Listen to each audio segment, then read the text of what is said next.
Hello guys, kumusta? Ako si Red Quaresma at welcome back sa aking channel. At kung bago pa lang kayo sa aking channel, huwag niyong kalimutan na mag-subscribe at sipahin niyo rin yung tiny bell button doon sa baba para updated kayo kung meron akong mga bagong video na i-upload dito sa aking channel. At para sa video ko ito, another reaction video na naman ang gagawin ko. And yun nga, magre-react ako guys dito sa trending Pinoy singer na naman na nagpamana sa kanyang husay sa pag-awit na talagang pinag-usapan at pinusuan ng netizens. And sobrang excited ako guys na mapanood to.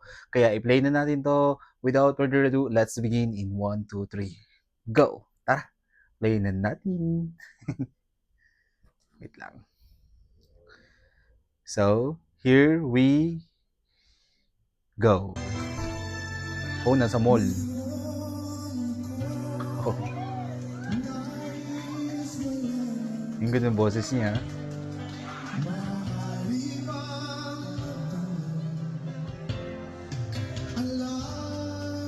Oh.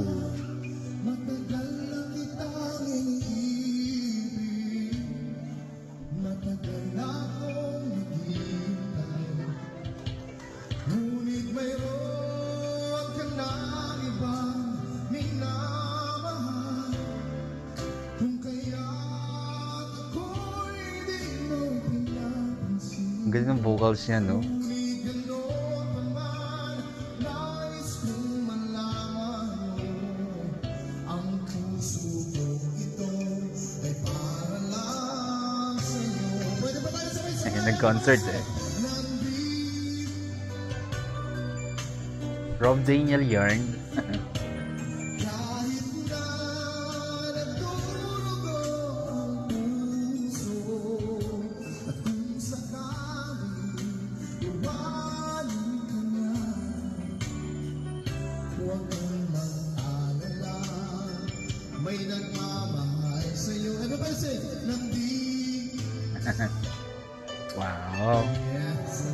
Oh yeah. Nag-concert yun. Anyway, maganda yung boses ni Kuya. Ang sarap-sarap pakinggan ng boses niya. Yung diction sobrang clear. Tapos pag kumakanta siya, is nanggagaling sa heart and para siyang nagkukwento habang kumakanta siya. Ang galing niya, no? I think si Kuya is a professional singer.